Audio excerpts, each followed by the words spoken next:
Field marshal नवंबर 2023 तक army chief और chief of defence forces दोनों ओहदों पर बरकरार रहेंगे। 27वीं आईनी तरमीम पर एहतजाजन जस्टिस मंसूर अली शाह और जस्टिस अतर मिनल्ला मुस्ताफी।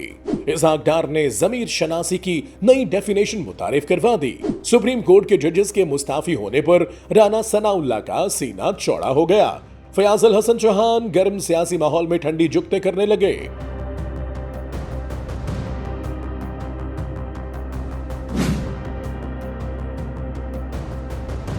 टॉकीज लाइव के डेली अपडेट में मैं हूं आपका होस्ट हैदर अली। बढ़ते हैं तफसीलात की जानिब। Army chief field marshal Asim Munir की मुद्दत मुलाजमत आईनी तरमीम के बाद दोबारा शुमार होना शुरू हो गई। फील्ड मार्शल आसिम मुनीर अब अगले 5 साल यानी नवंबर 2030 तक आर्मी चीफ और चीफ ऑफ डिफेंस फोर्सेस दोनों ओहदों पर बरकरार रहेंगे। आइन के आर्टिकल 243 में तरमीम के बाद आज पाकिस्तान आर्मी एक्ट 1952 में भी तब्दीलियां कर दी गई हैं, जिनके जरिए अस्करी क़यादत के ढांचे में अहम कानूनी इस्लाहात नाफिज हो गई हैं। सुप्रीम कोर्ट के 2 सीनियर जजेस जस्टिस मंसूर अली शाह और जस्टिस अतर मिनल्ला ने अपने ओहदों से इस्तीफा दे दिया। जस्टिस मंसूर अली शाह ने 13 सफ़ात पर मुश्तमिल सदर मुमलिकत को भिजवाए गए इस्तीफे में कहा कि 27वीं आईनी तरमीम आईने पाकिस्तान पर संगीन हमला है। इनके मुताबिक ये तरमीम सुप्रीम कोर्ट को तकसीम करके अदलिया को हुकूमत के मातहत कर देती है और आईनी जमहूरियत की रूह पर कारी ज़र्ब है। जस्टिस अतर मिनल्ला ने भी अपने इस्तीफे में लिखा कि उन्होंने इस्लामाबाद हाई कोर्ट के जज, चीफ जस्टिस और बादशाह सुप्रीम कोर्ट के जज के तौर पर हलफ उठाया और हर हलफ का वाहिद महवर आइन से वफादारी था, किसी फर्द या इदारे से नहीं। जस्टिस अतर मिनल्ला ने बताया कि 27वीं तरमीम से कबल उन्होंने उस वक्त के चीफ जस्टिस को खत लिखकर उस तरमीम के मुमकिन असरात पर तशवीश जाहिर की थी और वो खदशात आज हकीकत बन चुके हैं। 2 जजेस का एक साथ मुस्ताफी होना मामूली वाक़या नहीं, ये अदालती तारीख का एक गैर मामूली लम्हा है। उनके मौक़िफ़ का मरकज़ी नुक्ता सिर्फ एक है, अदलिया की आज़ादी खतरे में है। 27वीं आईनी तरमीम पर सियासी जमातें जो भी मौक़िफ़ रखें, मगर जब सुप्रीम कोर्ट के अंदर से ये आवाज़ उठे कि अदलिया टुकड़े टुकड़े हो गई या आईनी रूह मजरू हुई, तो ये सिर्फ इख्तिलाफ नहीं बल्कि एक गहरा इदारा जाती अलाम है।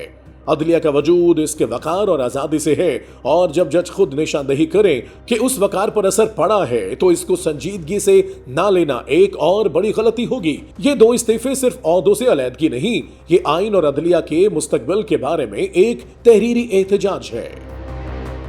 27वीं आईनी तरमीम के बाद पूरे मुल्क में एक ही बहस चल रही है। मीडिया, सोशल मीडिया हो, सियासी जमातें हो या आम शहरी, हुकूमत के मुखालिफ भी और हामी भी सब ये कह रहे हैं कि हुकूमत ने अदलिया को मुकम्मल तौर पर अपने कंट्रोल में ले लिया है। तरमीम के बाद जो विफाक़ी आईनी अदालत बनाई गई है वो अदालत से ज्यादा एक नई मिनिस्ट्री की सूरत दिखती है, क्योंकि इसमें जजेस के इंतखाब का पूरा तरीक़ाकार इस तरह डिज़ाइन किया गया है कि हमेशा हुकूमत को फ़ायदा दे और वही जजेस तैनात हो जिन पर हुकूमत को मुकम्मल एतमाद हो और जिनसे हुकूमत हर सूरत अपने हक ही में फैसलों की तवक्को रखे। इसीलिए हुकूमत इस नई आईनी अदालत पर गैर मामूली हद तक मुतमईन और खुश दिखाई देती है। ऐसे माहौल में जब जस्टिस मंसूर अली शाह और जस्टिस अतर मिनल्ला ने एहतजाजन अपने इस्तीफे दिए तो राना सनाउल्लाह साहब ने उन इस्तीफों पर जो तबसरा किया वो सबसे ज्यादा तवज्जो का मरकज बना। ये बात ज़हन में रखकर उनकी गुफ्तगू सुने कि ये उसी हुकूमत के वजीर हैं जिसने सुप्रीम कोर्ट के इख्तियारात कम करके इसे अमलन नई आईनी अदालत के नीचे कर दिया, अदलिया के पर काट दिए और मुस्तकबिल के तमाम अदालती फैसलों पर एक मुस्तकिल इबहाम खड़ा कर दिया है कि फैसला आइन के मुताबिक है या हुकूमत की मर्जी के मुताबिक। ऐसे हालात में सुनिए राना सनाउल्लाह, जस्टिस मंसूर अली शाह और जस्टिस अतर मिनल्ला के इस्तीफों पर क्या फरमाते हैं।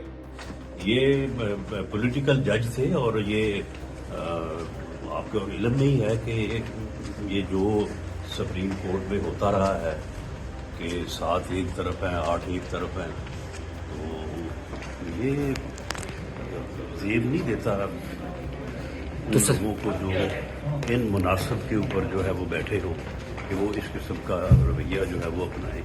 पार्लियामेंट ने जो है वो आइन को अमेंड किया है, तो पार्लियामेंट का ये इख्तियार है आइन को अमेंड करना। मान गए राना सनाउल्लाह साहब, इन हालात में ऐसी बात इतनी दीदा दलेरी से करना आप ही की हिम्मत है, आप ही का खासा है, आप ही का ज़र्फ है। वैसे किसी का कहाँ इतना चिट्टा भी हो सकता है, कम से कम हमें तो यकीन नहीं आ रहा।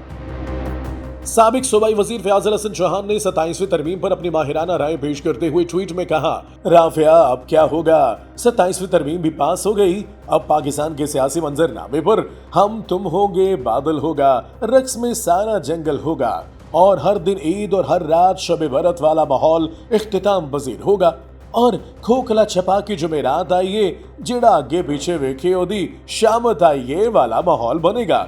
चौहान साहब, मौके की नजाकत को देख लिया करें, किस वक्त क्या बात करनी है ना जाने आप कब सीखेंगे।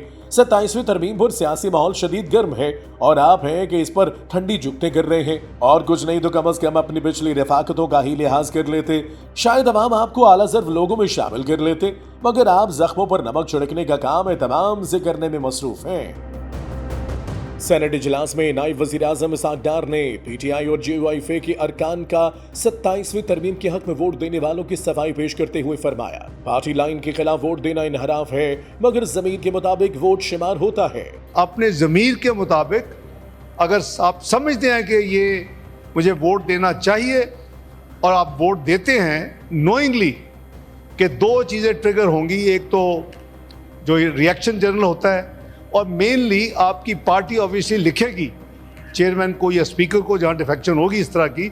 मैं तो उसको डिफेक्शन नहीं कहता, मैं तो कहता जमीर के मुताबिक वोट देना। वाह वाह डार साहब, आपके जमीर शनाख्ती वाले बयान पर तो दिल करता है बाकायदा अश अश किया जाए।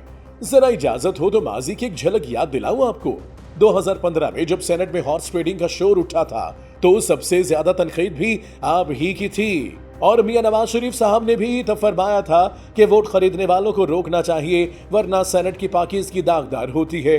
डार साहब, वक्त के साथ आपका जमीरों के जांचने का अंदाज खूब बदला है। आज जो लोग आपके हक में वोट दें वो पाक बाज़मीर साफ सुथरे, और जो आपके खिलाफ जाएं वही नापाक बागी जमीर फरोश। क्या ये खुला तजाद नहीं?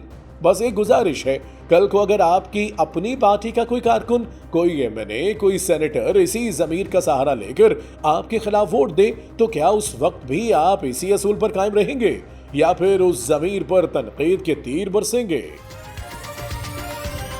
Talk is live, like share subscribe कीजिए, क्योंकि सच वही जो हम बोले। Talk is live.